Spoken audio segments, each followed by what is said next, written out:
Okay, let's get started. As I said before, we are here today for a lively conversation with Shane Fry, CTO from RunSafe Security, and Ryan Torvik.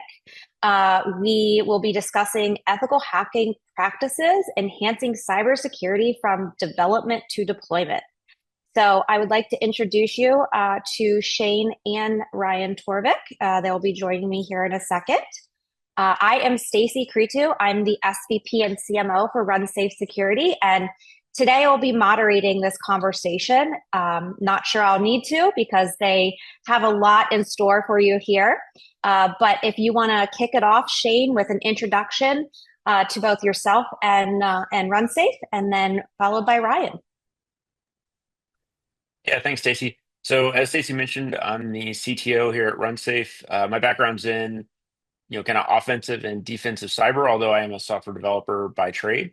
Uh, Been here at RunSafe a little over 6.5 years, and the focus of our company is helping software developers, device manufacturers, people in those kind of spaces, ship secure software without having to find and fix every single vulnerability, without having to wade through, every false positive or false negative in their code scanning tools.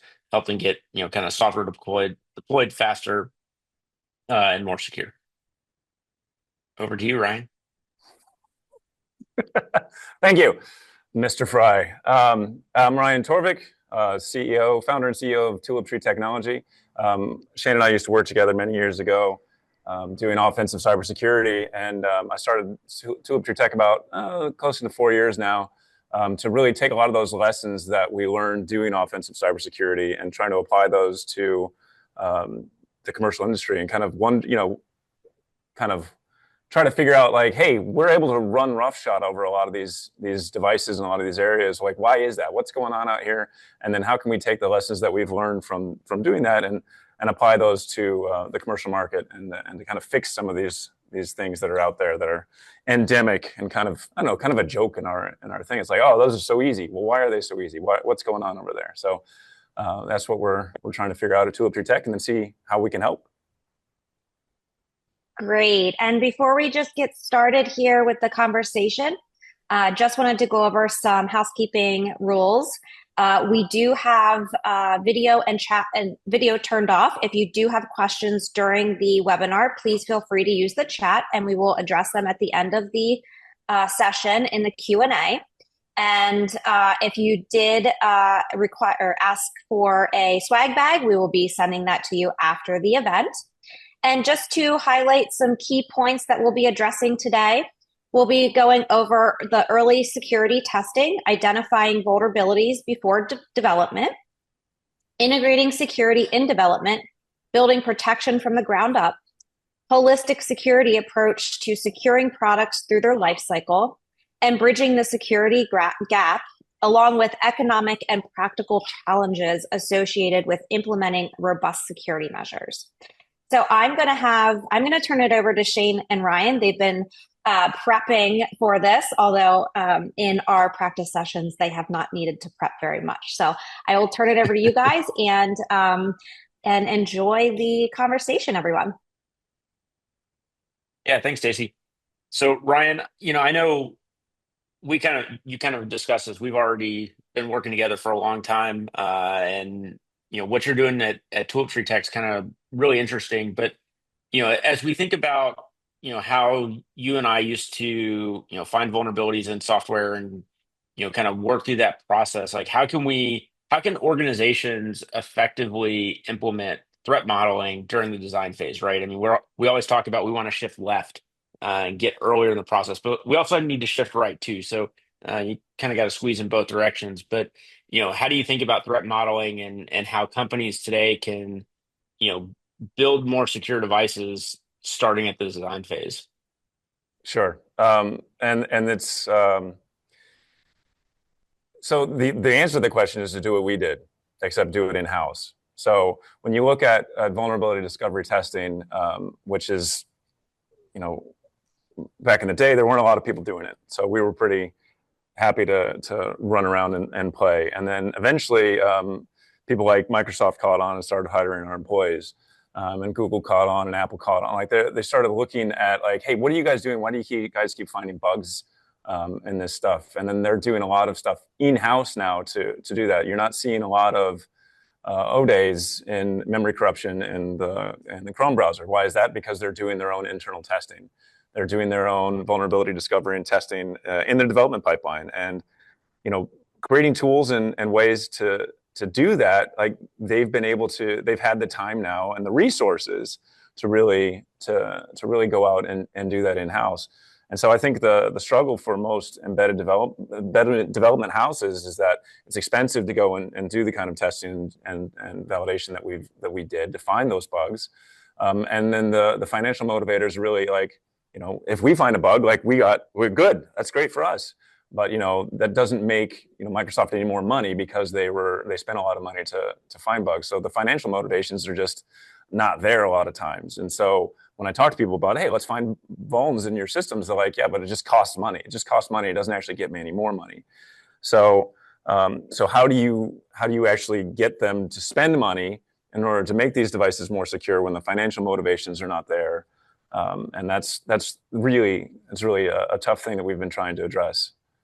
Well, what's interesting there is in, the embedded space, particularly like control systems, I know it's an ancient example, but nobody wants to be Stuxnet 2, right? And, nobody wants to be kind of the next big, hack that is, everywhere that everybody hears about. And so, we are seeing some companies that want this to be kind of a market differentiator, right? There is a cost, but they want to design that in so that they can have a, kind of a stamp of approval on their one pager, their marketing slick of, hey, we're doing security better than everybody else. And I think, that's gaining traction, right? As we look at, CISA secure by design requirements, everybody's really focused on let's go write Rust. Well, for embedded devices, like, that's 10, 15 years out and, not something that's going to just happen overnight. And even then, Rust isn't fully memory safe. But, if you look at like a bunch of the other stuff that's it's not fully memory safe. Yeah. It's just those unsafe blocks that are underpinning the entire thing. It's fine.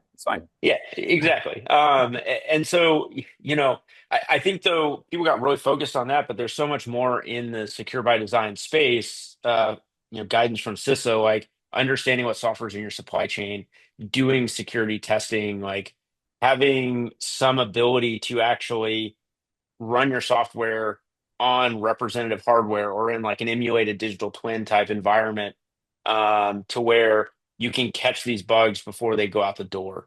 Because ultimately that's what you want to do, right? You want to have a strong architecture and design so that if a bug is found, it's contained, right? I mean, that's something that, over the years of doing vulnerability research, how many targets did you look at, Torvik, and you see like a lot of defenses on the outside, and then the complex system, once you're inside the perimeter, whatever that security perimeter was, everybody trusted everyone. There was no more checks. Everything was just super easy, right? Like that's poor design, that makes it even harder for, defenders to be on top of the game and keeping adversaries out. Oh, for sure. And I mean, there's always a level of trust at some point. And like, I'm a developer. I don't want to spend a lot of time thinking about the security aspects of the code that I'm writing. I'm just going to write it in Rust and it'll be fine. And I don't really have to consider about the design of my system. And once you've logged in, then you should have access to everything, right? Why do I have to, like, as a developer, there's only so much that I have time to think about. And like, oh, well, it's due. They said the marketing team said the launch party is on the October 5th, and like we got to get this out the door. And like I don't there's so many things that go into it. And talking to a lot of manufacturers, like the vulnerability is not even on the radar. Yes, we're seeing some secure by design stuff come out. We're seeing some SBOM requirements come out, but a lot of that comes down to compliance. And when you start talking about compliance, it's like, okay, I have an SBOM that cost me $300, and I have an SBOM that cost me $30,000. It's like, how do I decide which one of those is the right one to do? And is that one going to make me more secure or less secure? And is that going to mean I have fewer vulnerabilities or more vulnerabilities? Like, you know, it doesn't really. I don't know. There's a lot of stuff that doesn't line up. And then when you start talking about designing from the ground up, like, yeah, who's gonna tell me that I have to make sure that my system um, is not just once you get in the front door? Who's going to tell me that? And then I know that that design is going to be a good design. Yeah, I mean, and that's a challenge, right? I mean, you hear a lot of, talking heads talking about how there's a shortage of software developers, and there's an even like worse shortage of cybersecurity folks, right? And companies kind of take very different approaches to how they solve that problem. Some companies have a whole team where like their role is corporate cybersecurity. How can we, kind of monitor security for all the products we're shipping out the door? Um, and that maybe work that may work if you've got, four or five people on that team and only a handful of products that you have to care about. But, when you get to, a large corporation, say a Rockwell Automation or, a Lockheed Martin or, any large company, like you've got to have security people embedded in the product teams, I think, right? They've got to, be the point person for making sure design is good, that not only you're doing these scan results and like fuzzing and things like that, but you're actually acting on them, right? Because how easy is it to go generate an SBOM and do nothing with it? Or say you plugged in Fortify or Code Sonar to do code scanning, and then you either don't look at the results or you turn the sensitivity all the way down to where you're missing way more than you should be. I mean, I mean, and it's you talk about cybersecurity engineers too. Like there's there's the compliance aspects of it. There's the like running the SBOM, running the Nessus scans, and like okay, we're setting the configuration correctly, um, which is good. But as a hacker, I don't care. You can run all the tools that you want over there. Like my job is still to get into that device or get access to that device or break into that network. Like you can run all the things that you want. If you don't if you don't think of that way. And I think that's where a big difference, even just in the development process. Like if I'm developing something, I'm lucky if I get it to work the way I want it to work. Like if it actually is operational the way that I think it's supposed to be operational, like I'm moving on, doing a little dance and moving on. But that is just the first step. And when you come from the offensive side, it's like, okay, well, how does this function the way that you don't expect it to function?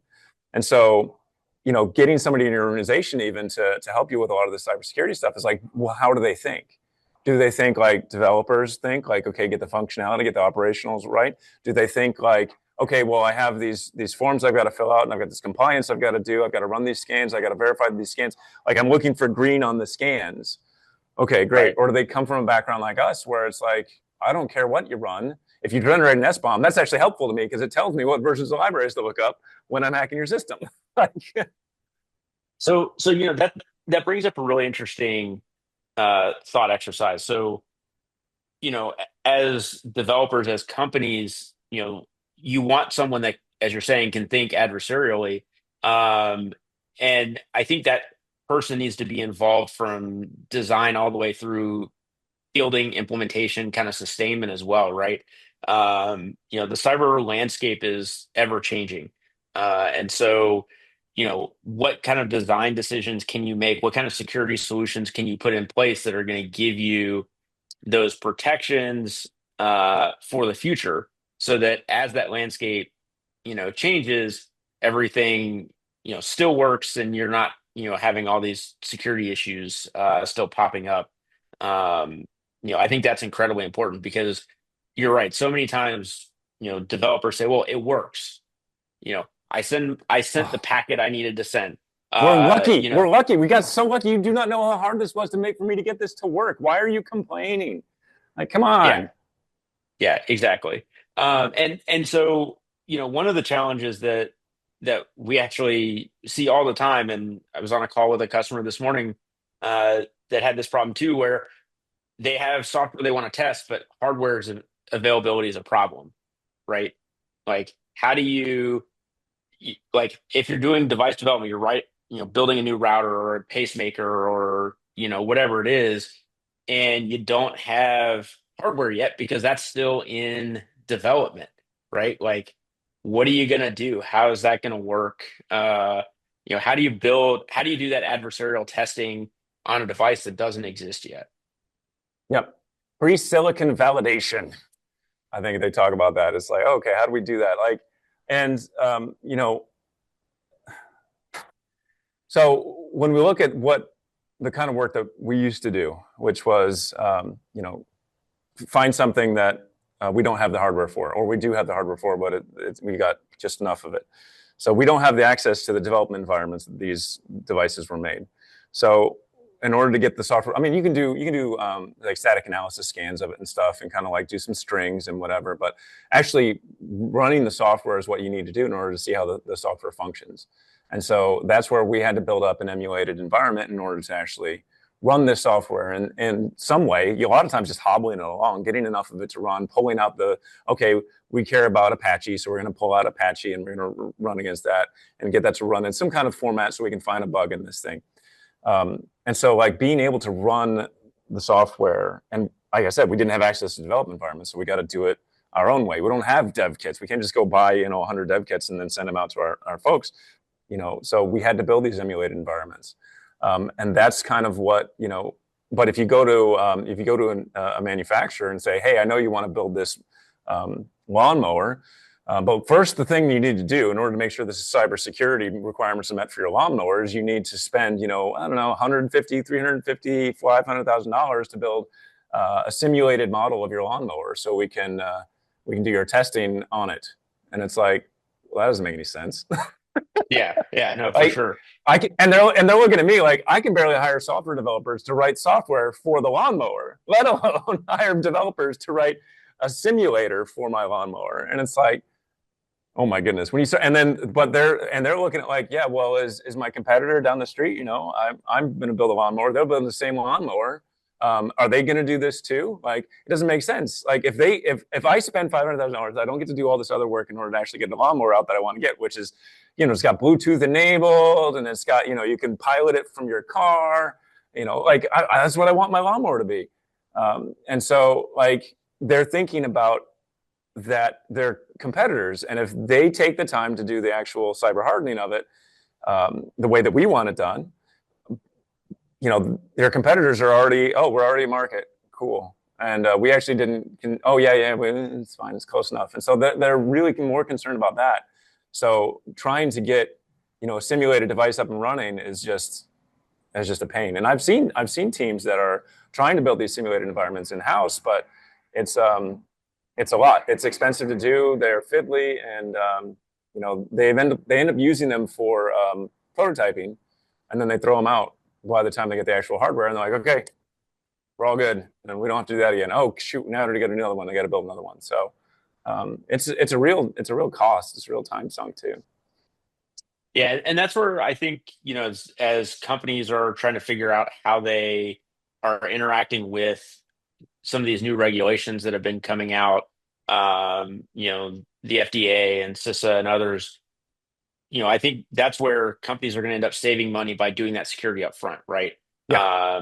The FDA coming out and saying, hey, you've got to do SBOMs. You can't ship known vulnerable devices. You've got to actually act on that.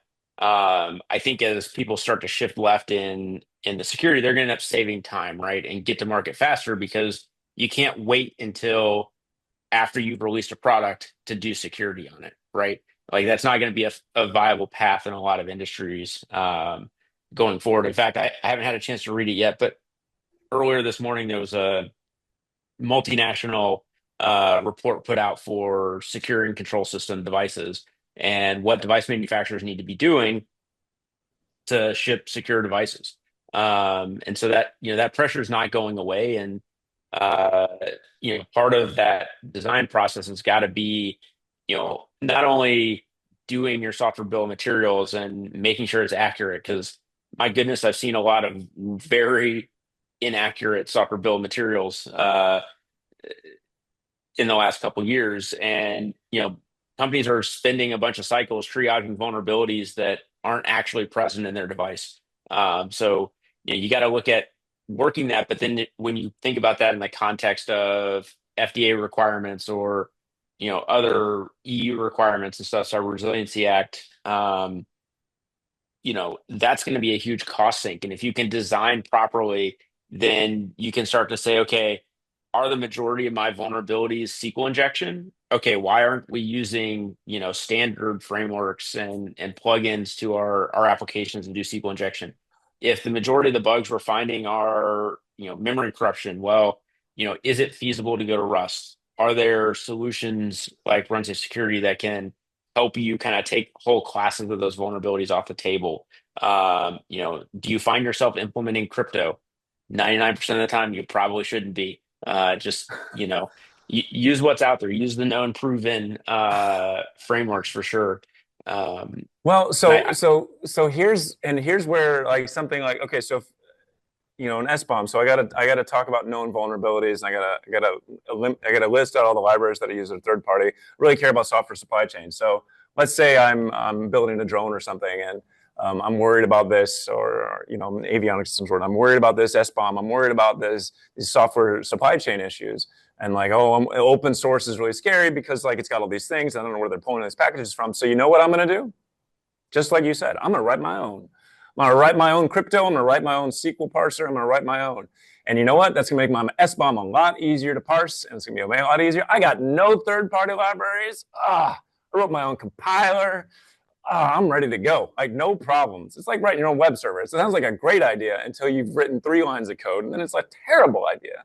But yeah, it makes me more compliant with the regulations, and I'm secure by design because I have a thing that says I write my code and then I run Coverity on it, and then I give myself a bunch of high fives. Like, sounds great. What's wrong? yeah, it's kind of funny because we've definitely seen that, you and I, over the years. And not invented here syndrome is potentially getting worse with these requirements of increased scrutiny on third party. But like you said, that doesn't help the developer that's re-implementing that SQL parser or that web server. Like, they're not cybersecurity folks, right? No. And even the best in the world, developers still write buggy C++ code. It's not to say that they're bad developers. It's that, these systems are incredibly complex, and, you know, you need a path to reduce burden on those developers. And, personally, I think leveraging open source, especially things like OpenSSL, where, researchers have been looking at that for decades, right? I mean, it's incredibly complex. You can definitely implement things poorly with it, but from a core fundamentals perspective, there really haven't been critical vulnerabilities in OpenSSL since what, Heartbleed in I was about to say, except for 2014. Heartbleed. Yes, yeah, Yeah, yeah. That's and, been a while. I guess there was a false alarm late last year, early this year, that didn't end up actually being as bad as they made it out to be. But like, security researchers spend a lot of time looking at open source because it's that common denominator. And so, white hat hackers, ethical hackers, provide a lot of value to the community. And I think, companies shouldn't shy away from that open source, especially, it can help you get to market faster. If you're vetting the open source properly, if it's still maintained, uh, not actively maintained by an adversarial organization, nation state of sorts. I You want mean, to. but how I don't check my libraries. I use Rust. It's fine. There's all these libraries I pull in, and I don't look at where they come from. I'm too busy worrying about my development. I'm trying to make it function. I'm spending so much of my brain power trying to make it operationally consistent. Like, no, it actually does the thing that I want it to do. Like, and now I'm Well, supposed and to go through and check. I'll just write it myself. I'll just write it myself.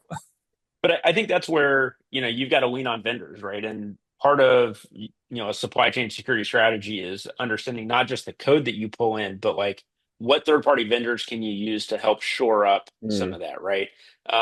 There's a lot of companies out there today that are taking a look at, provenance of open source, not just from is it license compliant? Like, did you accidentally ship proprietary code with GPL and now you've got to, open source your proprietary stuff? But, from a, how active are the code bases? There's a company out there whose name escapes me at the moment that like they go work with open source developers and like pay them for bug fixes.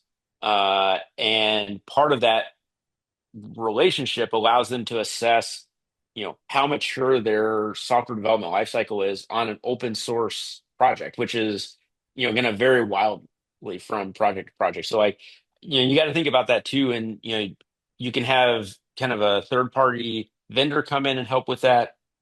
There's some organizations that we work with that have central security where they're not involved in what's shipping out, day to day product to product, but they're there to make sure that over time the security across the organization is increasing, and they might be a good target for that third party vendor to go in and be looking at that analysis of what's being used across the organization, and finding any of that you know potentially risky software.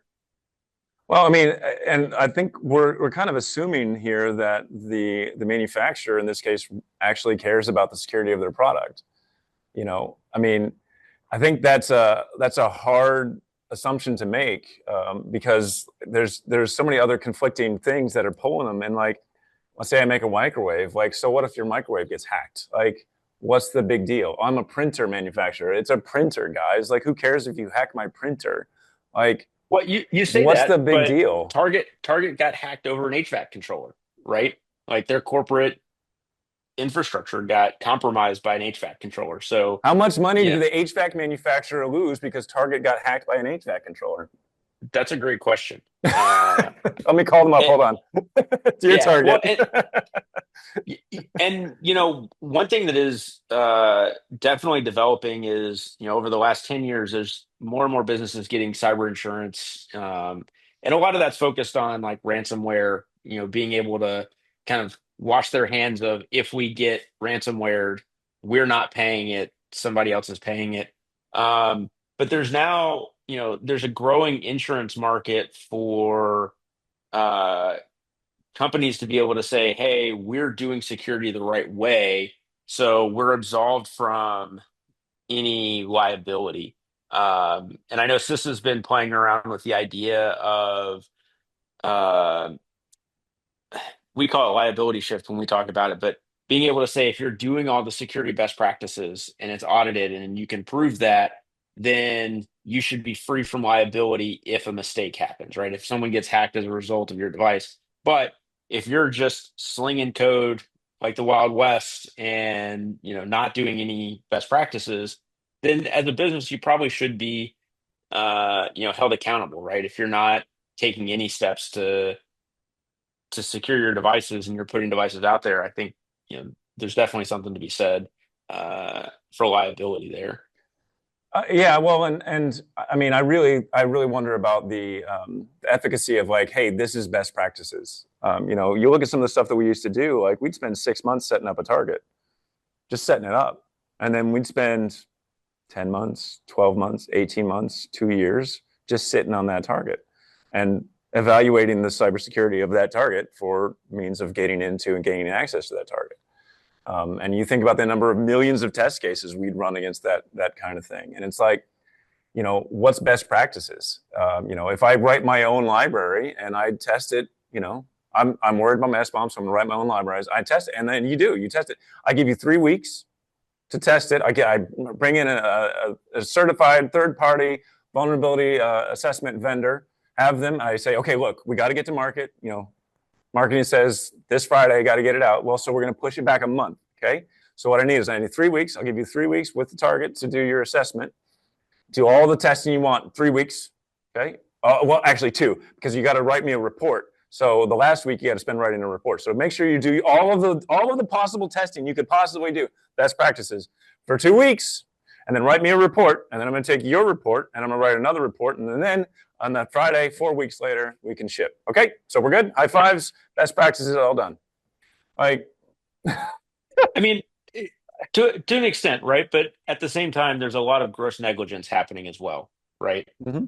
In companies not caring at all about cybersecurity, and I think we're at an interesting tipping point where, especially as you think about like control systems devices where, you've got cyber physical systems and, okay, your microwave getting hacked, could be one localized isolated incident, but a power grid getting attacked or, manufacturing robot having its safety guardrails removed, like that could be a loss of life situation, right? And so, Hmm. I think there's definitely value in organizations thinking about that because those devices are increasingly more connected to the internet, right?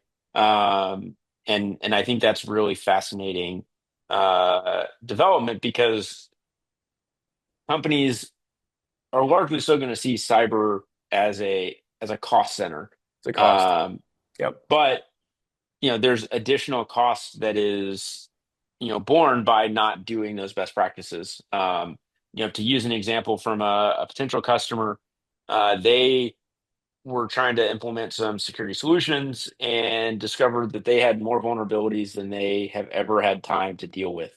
Yeah. Uh, and so, okay, what do they do now, right? But they've got millions of devices deployed across the globe, uh, and Those it's are all bad. those are It's all updated in a very secure over-the-air way, right? They can just automatically push firmwares in a very secure way to these new devices without ever interrupting service to their customers, right?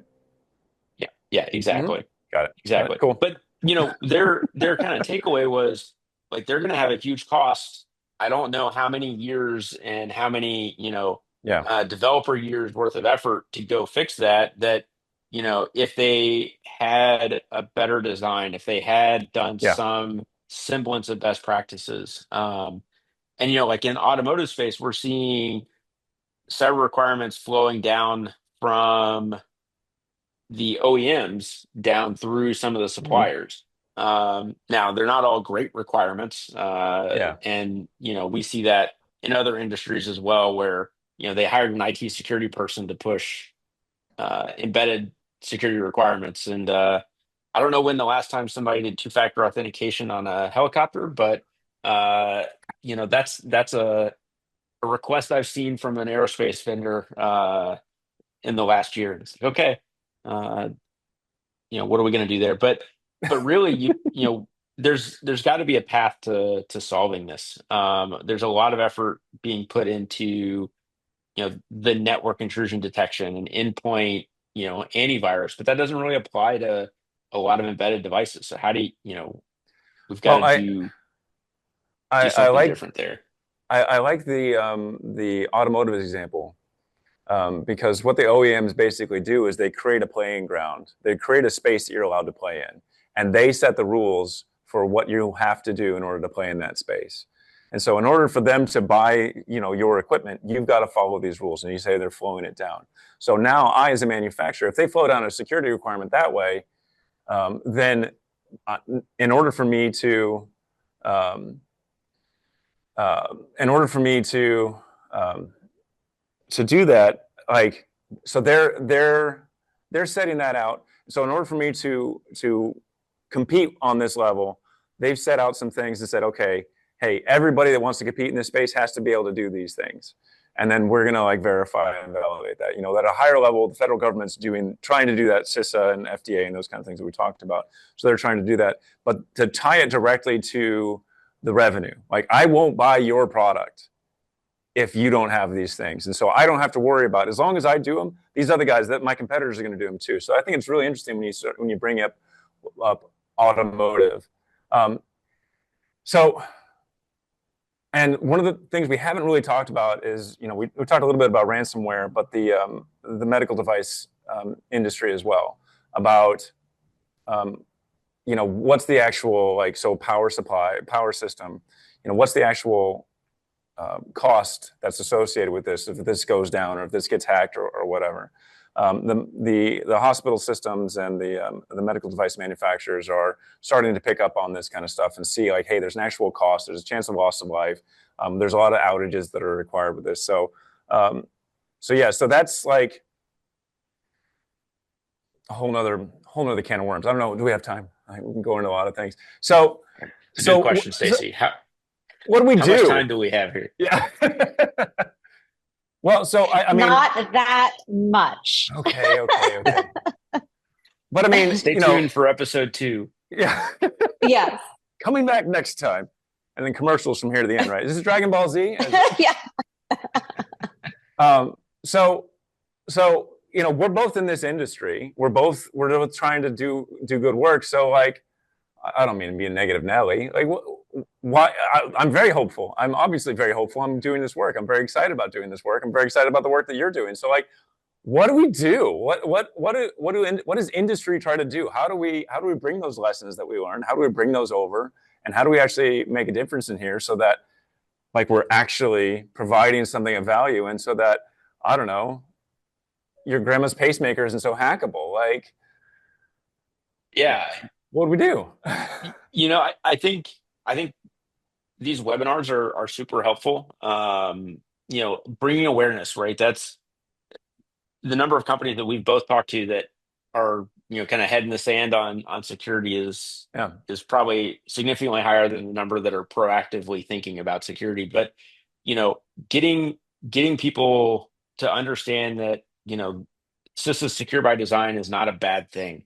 You know, even if some pieces of it are going to be difficult to implement, there's a lot of really good stuff there, and leading by example. I know you kind of joked earlier about, as an attacker, it'd be great to know what's in someone's software. Thank you. But if I put my defender hat on, the best way for me to think about the threats on my system, hiding from the attacker is not a viable solution, right? So, Yeah. one of the things that we've talked about doing at RunSafe is shipping publicly software bill of materials for all of our products. And at first that's kind of a scary thought, right? Oh, I'm Especially when terrified. you talk to people in industry, they're like, nobody can have our SBOMs, not even our customers. The government, I know you're mandating that you want delivery, but what if we just don't and say we did? What if we encrypt it and then throw the key away? How about that? And I'll Yeah. send it to you. It'll be an encrypted PDF that doesn't have a password. How's that? Yeah, so I heard that a lot at the S4 conference last year. And on the flip side, if you put that out there and you've got the opportunity for your customers, for security researchers to go, oh hey, this component's bad. Hey, let's go tell RunSafe about it. Let's tell Tulip Tree. So, really embracing a lot of that and leading by example as an industry, I think, is really an interesting path forward, to be able to say, look, we really believe that there's hope at the end of the tunnel here. Because like you said, if there wasn't, you wouldn't have started Tulip Tree. I wouldn't be at RunSafe. We'd be doing the easy, hard job that we used to do, right? But there's a better way, and we've got to lead by example as security teams. And you think about everybody got all up in a tizzy on the CrowdStrike outage that happened, right? And Microsoft took a lot of flack. I think personally a little undeserved, because they provide a kernel API for developers to use, and someone used that API and things went very south. We gave you rope. What's wrong? Like, Yeah, you guys asked for the rope. Yeah. And so, what I do like is that Microsoft used that as an opportunity to lead by example and say, look, I guess we could do more. It's not reasonable that we're taking the flak here, but let's work with industry, let's work with partners. And I think over the next, year or two, I hope to see a lot more security companies leading by example, and doing more of the secure by design principles publicly, transparently, because vendors and OEMs should understand it's not scary if someone knows what's in your software. Because, like you said, attackers don't care if you tell them what's in it or not. They're going to figure that out. We're going to figure it out. So why don't we just shortcut that process and help make your customers more secure? Yeah. I think that's a key thing. I think so. And to me, the way that we work through this is, yes, being open and honest about what's in our code, but really thinking about the development process in general. And when you talk to a lot of manufacturing, especially of embedded devices, and look at just even their development process and like, okay, how much waterfall are you doing? How much agile are you doing? Even going to that level, because the way you design your software, the processes you follow to create your software or to create the systems that you're running have a huge impact on the design and structure of those things later on. And so like getting people like us into the room during the design phase, but then, hey, you guys are security guys, you're gonna, and you're just gonna make everything cost more, and then you're gonna want to tell everybody what's in our software. Like, so trying to learn what the pushes and pulls of the manufacturing community are, and then trying to meet them where they're at so that we can start to have that influence early on. Because I'll tell you right now, we're not in the room. Like, you go to CES, how many Black Hat style booths are at CES? How many companies are there touting their cyber resiliency testing in their stuff? Like, surprisingly, Goose egg. No, there were a few, but they were like on the side. I actually saw them doing it. It was really neat. But they're doing things that we wouldn't do ever. And I was like, wow, that is really cool that you thought to solve this way. But like for the most part, almost nobody. There were a few automotive people that were talking about some of the stuff that we're talking about with data integrity and that kind of stuff. So, but it's not enough. It's not enough. And like automotive starting to go that way. I look at companies like Microsoft and Google and Apple that have kind of led the way in the application space and the server space and the kind of like desktop environments kind of space.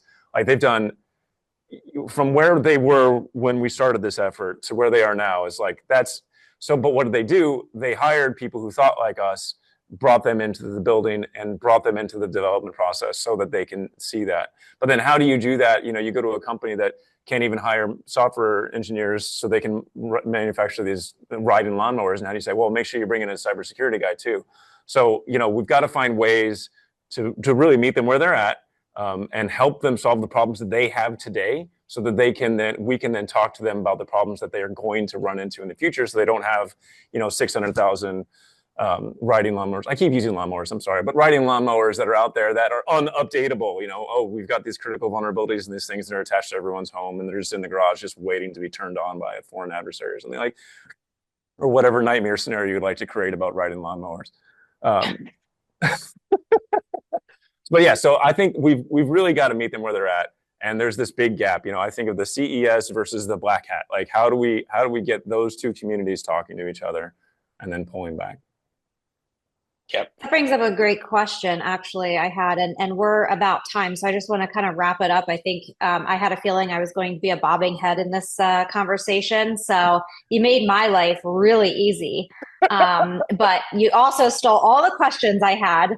But I do have one just to kind of bring it back and wrap it up. We talked a lot about, focusing on industry and how we're going to affect industry. And obviously it really is about awareness in all of this. So if you both, this question is to both of you, but if you were somebody in-house, whether it be a software developer or, in the development team or a security team, where would you start? Like at the end of the day, like take the external focus out of it for a second here from both of your perspectives. And obviously you've been in-house.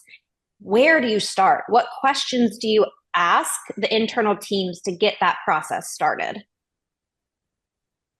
I think there's a lot to unpack in that question. Stacey, can we have another 45 Okay, minutes? you can have another 45 minutes, a whole nother day, but today you have to have curious. a 2-minute answer today.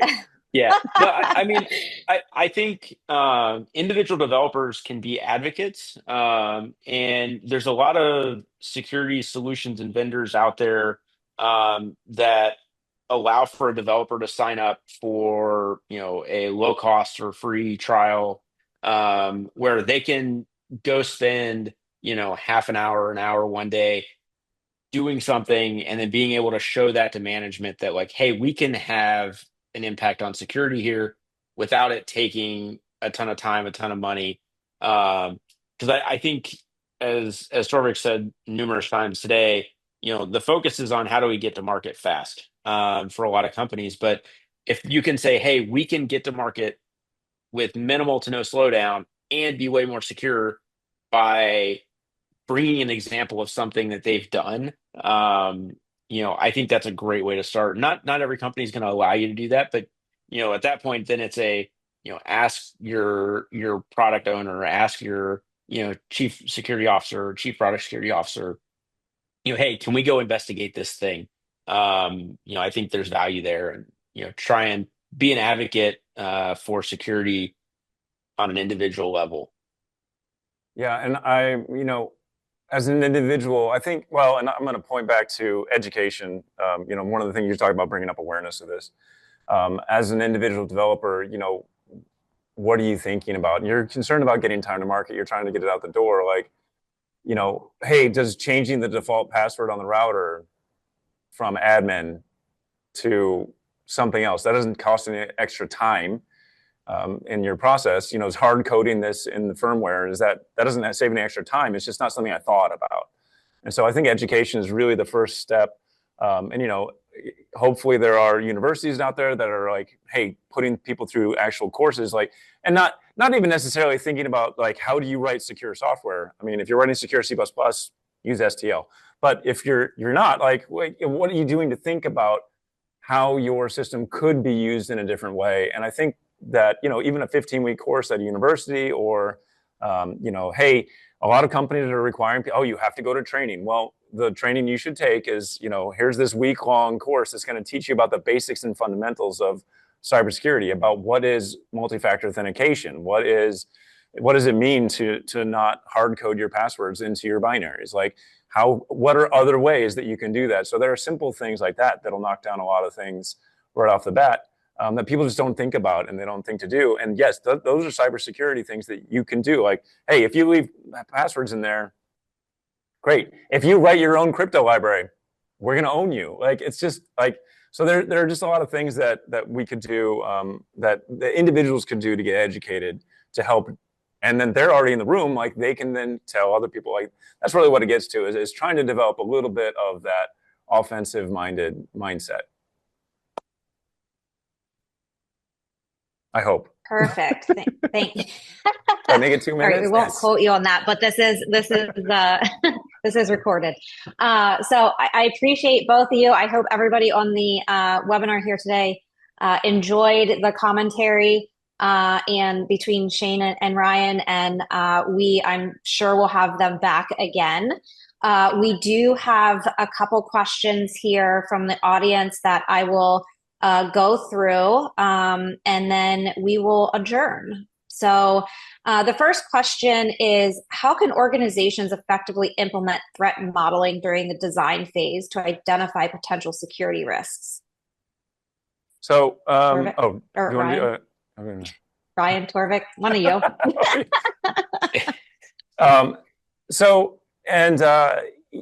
It's that offensive mindset. So when you're looking at hacking a system, I don't really care necessarily about the data structures to begin with. I don't really care about library layout to begin with. I care about access points.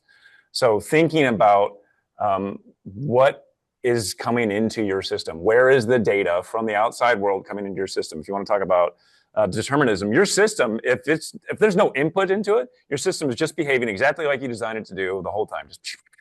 But as soon as somebody clicks on something, or as soon as somebody sends it a packet of data, or as soon as somebody wiggles a thing, now there's input in from the outside world. So figuring out where those inputs from the outside world are, and then that is how you then start to determine, like, okay, well, how do I test that effectively? How do I test those endpoints and how that data, and how's that data formatted? How am I expecting it to be formatted? Should I have a checksum in it? How do I verify the checksum? How do I calculate the checksum? Is it broken up into packets? How do I reassemble those? Like, any number of things. So like really understanding how data gets into your system, and then how you convert that data into your system and something that is an action that your software is going to take, is really, like, that's where you start. And then if you build it with that in mind, then you can build my testing framework around that too. So like, okay, the first thing I care about is, how does data get into the system? Let's build tests about how the data gets into the system, and then I'll start to process it there. So if you have a greenfield development, that's where you start.